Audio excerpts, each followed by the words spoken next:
Good morning.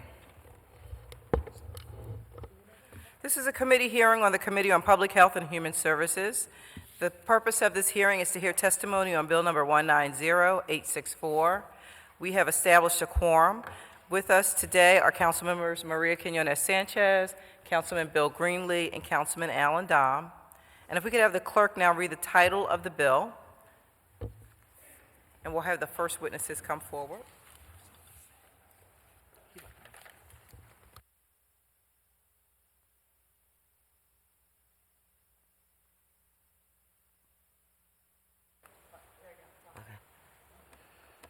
Bill number 190864, amending Title VI of the Philadelphia Code, entitled Health Code, by amending Chapter 6-200, entitled Preventive Medicine, to require the reporting of information related to substance use treatment, drug overdose treatment, and related information to the Department of Public Health, all under certain terms and conditions. And if we could have the clerk read the name of the first witnesses, read the names of the first witnesses.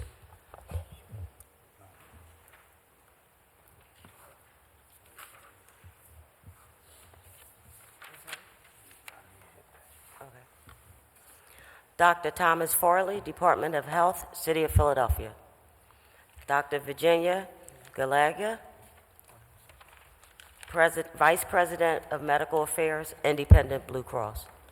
Thank you. And before we begin our testimony, I want to acknowledge that we've been joined by Councilwoman Helen Gim, and also Councilman Alan Dom, the sponsor of the bill, would like to make remarks. Councilman? Thank you, Madam Chair, and other members of the Public Health and Human Services Committee for discussing this bill today. As we all know, the City of Philadelphia has been combating the opioid crisis from several fronts. Many members of this committee, as well as other City Hall colleagues, have provided effective solutions that have helped reduce opioid-related deaths by 8% last year. And as we all know, this decline is nowhere near where we need to be, and there is still much more work that needs to be done. However, in order for us to understand the magnitude of what we are truly faced with, we must realize the full scale of those impacted. The bill I have introduced today will require drug overdose reporting to the city's health department. It includes the following: requires each emergency room or department that treats one or more persons for a drug overdose or for symptoms of withdrawal as a result of drug use. It provides quarterly reports to the city's health department, including aggregated information on all such occurrences and a description of substance use disorder treatment resources the emergency department provides to such patients.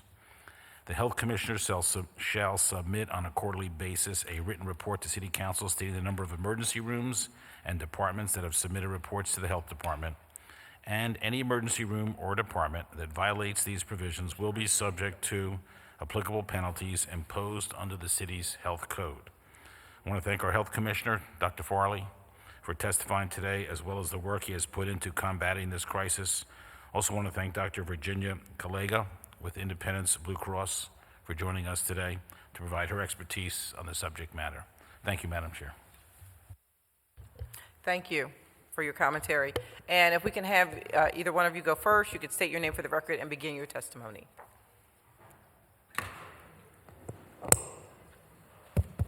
Is this on? Yes. All right. Yes. Good morning, Chairperson Bass and members of the Public Health and Human Services Committee. I'm Dr. Thomas Farley, Health Commissioner for Philadelphia. Bill number 190864, sponsored by Councilperson Dom, would require hospitals to report aggregate data to the health department on how they manage patients seen in their emergency departments who experience drug overdose.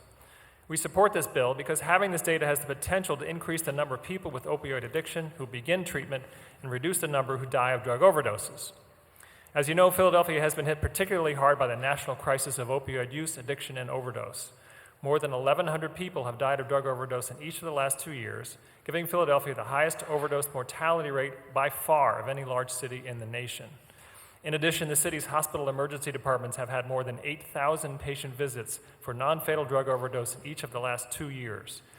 If these patients enter drug treatment, particularly medication-assisted treatment, their risk of fatal overdose falls substantially. That means that each of these overdose visits represents an opportunity to save the life of a person who's at very high risk of dying. Several initiatives are underway to help patients seen in emergency departments who have experienced drug overdoses.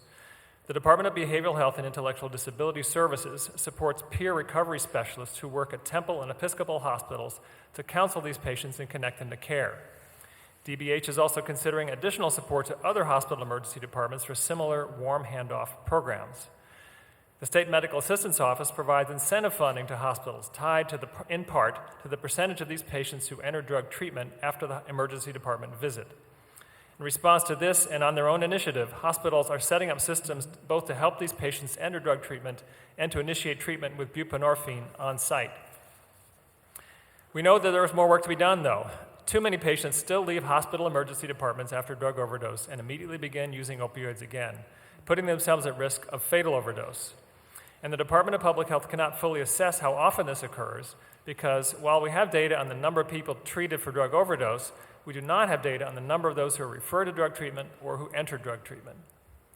Pennsylvania law regarding confidentiality of drug treatment records has been interpreted as prohibiting the reporting of the names of people experiencing non-fatal overdoses to the Department of Public Health. We're working to change that law, but we're not likely to accomplish that soon. In the meantime, it would still be valuable to us to have aggregate data on the management of patients seen in hospitals for drug overdose. Bill number 190864 would require hospital emergency departments to report to the Department of Public Health on a quarterly basis the number of patients seen for drug overdoses, the number of those who are assisted for the drug addiction while in the hospital, the number scheduled for initial appointments with substance use treatment providers, and the number given take-home doses of naloxone. This information would be very useful in two ways. First, it would enable the Department of Public Health to monitor progress by hospitals in helping these patients so that we can direct our assistance to the hospitals who need it. Second, by making this information public, it would directly provide an additional incentive for hospitals to improve their warm handoff programs. Thank you for the opportunity to testify. I'm happy to answer your questions. Thank you for your testimony. Unless there are any questions from the panel, please state your name for the record and begin your testimony. Good morning, Chairman Bass and members of the Committee on Public Health and Human Services. My name is Dr. Virginia Collega, and I'm the Vice President for Medical Affairs at Independence Blue Cross. I appreciate the opportunity to testify in support of Bill number 190864, which will authorize the Health Department to collect additional information from local hospitals regarding the interventions and outcomes associated with non-fatal opioid overdoses occurring in the city. Before discussing the merits of the bill in more detail, it would be helpful, I think, to first walk through some of the proactive actions that Independence has taken to address this crisis. We'll focus on three activities that Independence has done to address the opioid crisis. First and foremost is changing physician prescribing habits. Working with our providers and medical partners, Independence has seen a 46% reduction in the number of members prescribed opioids over the last 4 years. This correlates to 100,000 fewer people using opioids. Independence was one of the first insurers in the country to limit initial new prescriptions for low-dose opioids to a 5-day limit, recognizing that some people, for example, those who have cancer or in hospice or have chronic diseases like sickle cell, should be exempt from this limit. Secondly, we've improved treatment options. Independence has removed cost sharing for certain forms of naloxone and has lifted prior authorization requirements for members seeking medication-assisted therapy. It's not only the right thing to do, but getting our members with substance use disorder into evidence-based treatment is a sound strategy for containing healthcare costs. We have done the analysis and know that an Independence member with unaddressed, untreated substance use disorder utilizes about $10,000 more in healthcare services than a member with substance use disorder who receives MAT, such as buprenorphine or naltrexone. And thirdly, we've supported our community efforts on awareness and education. The Independence Blue Cross Foundation has awarded more than $2 million in grants to national and local nonprofits that provide community-based treatment and prevention programs throughout Southeast Pennsylvania. This has included our regional destigmatization campaign called Someone You Know, as well as innovative research into hospital warm handoff best practices, which is the subject of today's hearing. Bill number 190864 will ensure that the Health Department has greater insights into warm handoff programs in the city, providing more information on a continuous basis regarding how well local hospitals are transitioning overdose survivors into treatment. This will provide the department and other city agencies with actionable information regarding how best to allocate treatment funding related to these protocols. Our foundation has seen this type of collaborative work firsthand in Bucks County. In 2017, the foundation commissioned a study with the Bucks County Health Improvement Partnership to examine emergency department warm handoff outcomes in local hospitals, which included the same types of data sharing contemplated in Bill number 190864. The report identified high-performing facilities and a series of best practice recommendations based on qualitative research. Many of these recommendations are now being implemented thanks to a $650,000 grant awarded by the Pennsylvania Department of Drug and Alcohol Programs in July of this year. The foundation is now funding a second study to determine the impact of the best practices being implemented, and we are optimistic that we will see even greater results. This type of coordination is needed in the city because we know that many local health systems are already doing great work. For example, Penn Center for Opioid Recovery and Engagement is showing great promise using an app-based machine learning technology to enable more timely interventions by clinicians. They are seeing marked improvements in getting patients immediate access to MAT in the emergency department and a considerable reduction in readmissions. In total, they calculate that they may have prevented as many as 187 overdoses since the program's start. Disseminating best practices and building on these successes can help the city leverage additional federal and state funds that remain available for deployment. In short, we can save more lives if we continue to work together. I appreciate the opportunity to testify today and hope that you continue to consider Independence Blue Cross a trusted partner and resource on this issue as City Council considers next steps in addressing this ongoing crisis. Thank you. Thank you for your testimony. Thank you both for your testimony. And the one question I had was that, this is a good thing. I thank the sponsor of the bill. I think that this is something that's, very obvious, but also a bit disconcerting that we don't already have this process or this policy in place at our local hospitals, that these kind of measures aren't already being taken. Can you tell us what are the reporting requirements now from hospitals here in Philadelphia? We would like the hospitals to report by name people who come in with non-fatal overdoses, but again, the state law that requiring the confidentiality of substance use treatment records has been interpreted that we can't get that reporting. Sure. So we get data on a daily basis of everything seen in the emergency department that's de-identified. So I can tell you how many people came in the last 24 hours for non-fatal drug overdose, but I don't know anything else about them besides that, just that raw number. And most important for this bill, we don't know what happens after that. Right. And we've been working with hospitals, as Independence Blue Cross has, to try to improve their warm handoff programs. And we hear a lot of individual cases where they're really making progress, but we don't have any hard data on how extensive that progress is. And we feel like there's more ways to go, so having some hard numbers on that would really be helpful. Okay, very good.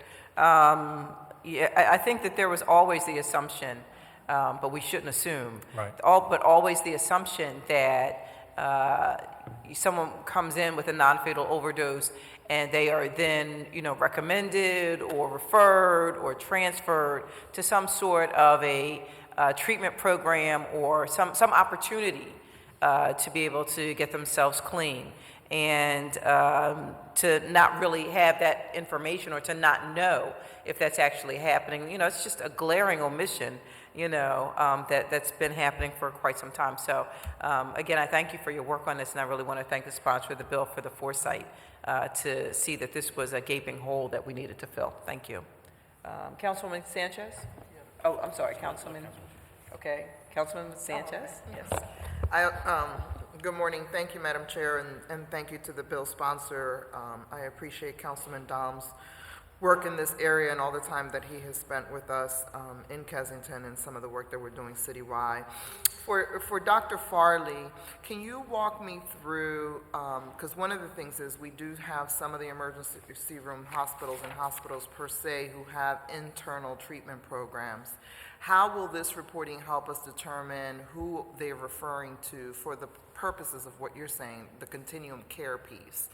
How are we going to look at this data, and are they reporting to us whether they're going to their internal treatment or outside treatment providers? As this is written right now, my understanding is it would just say whether they've gone to a treatment provider. It wouldn't say what treatment provider they went to. Now, the hospitals that have their own treatment programs, it's going to be easier for them to get into that treatment, but the sheer number of people coming into the emergency departments means they're going to have to use other treatment providers as well. So this will, I hope, push them to developing closer relationships with these external treatment providers so that they could use all those resources.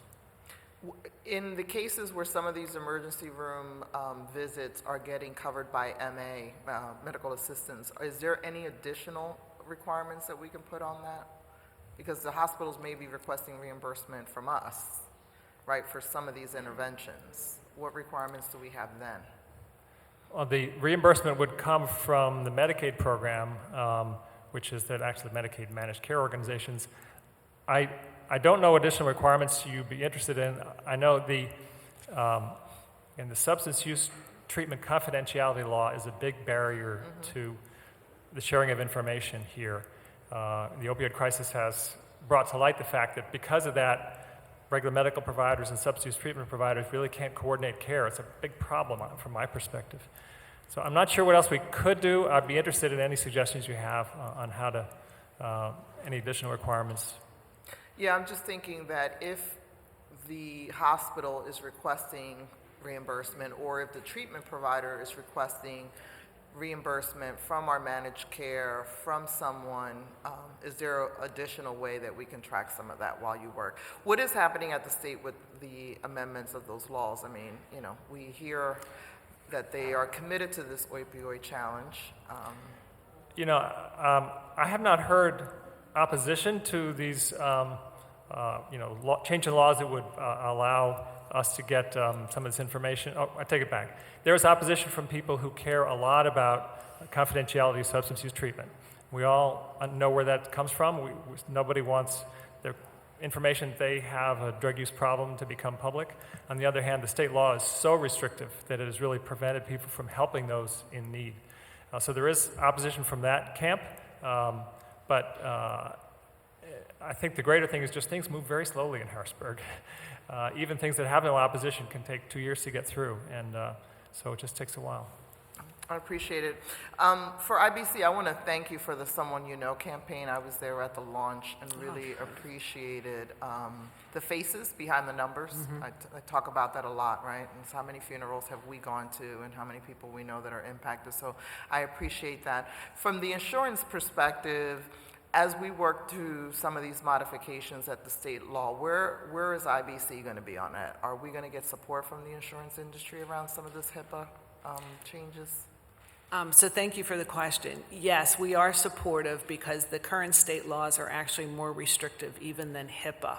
So we have been speaking to folks in Harrisburg, legislators and others, about the need for the change to the state laws, as well as what would be important also, I think, for insurers would be access to information in the PDMP.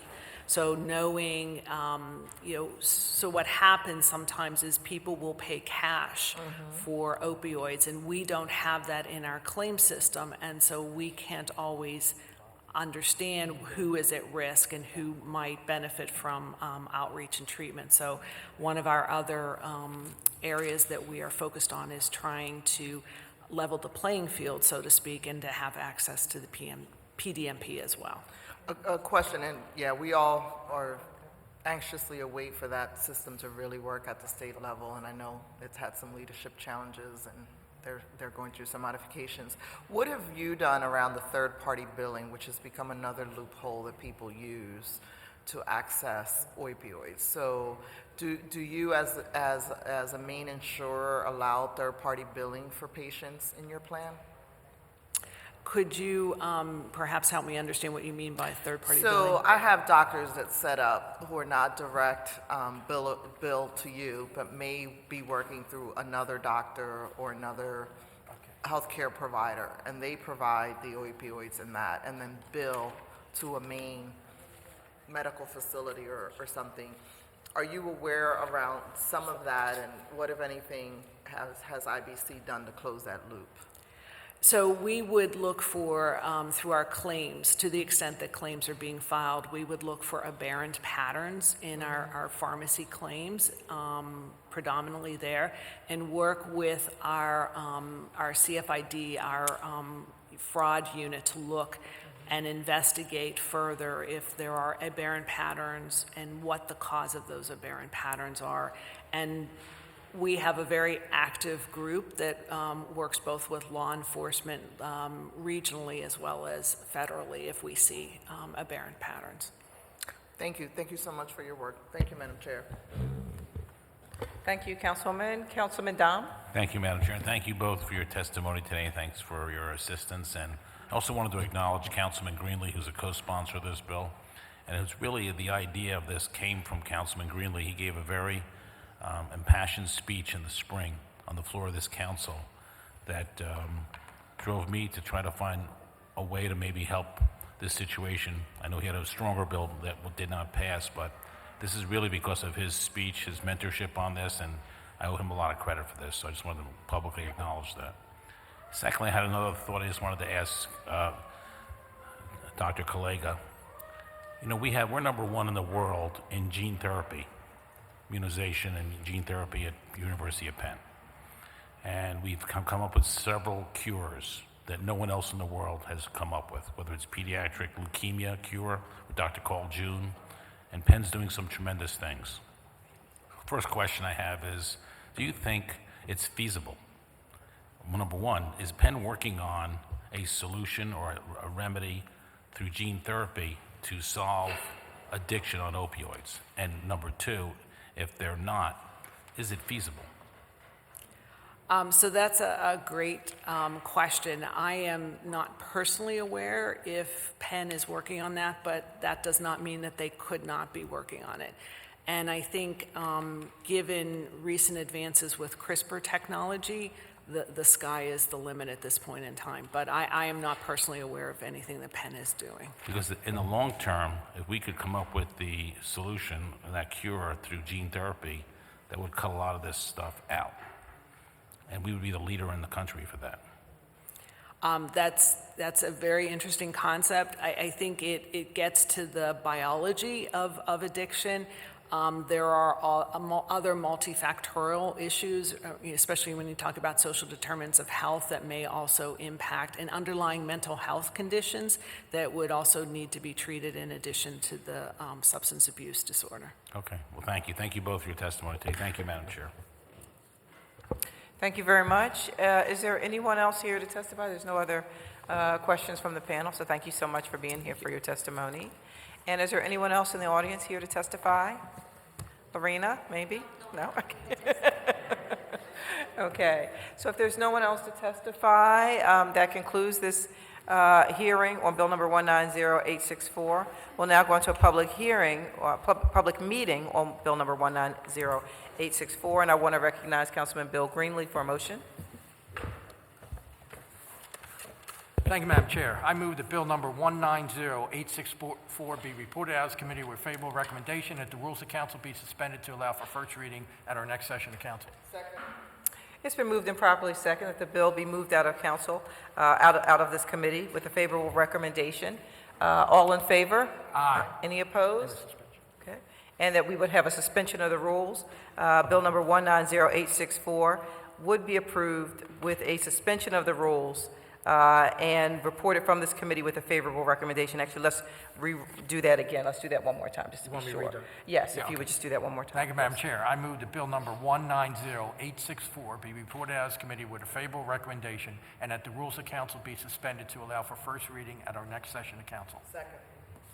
It's been moved and properly seconded that Bill number 190864 be reported from this committee with a favorable recommendation and a rule suspension, and it will be read into the record at the next session of council.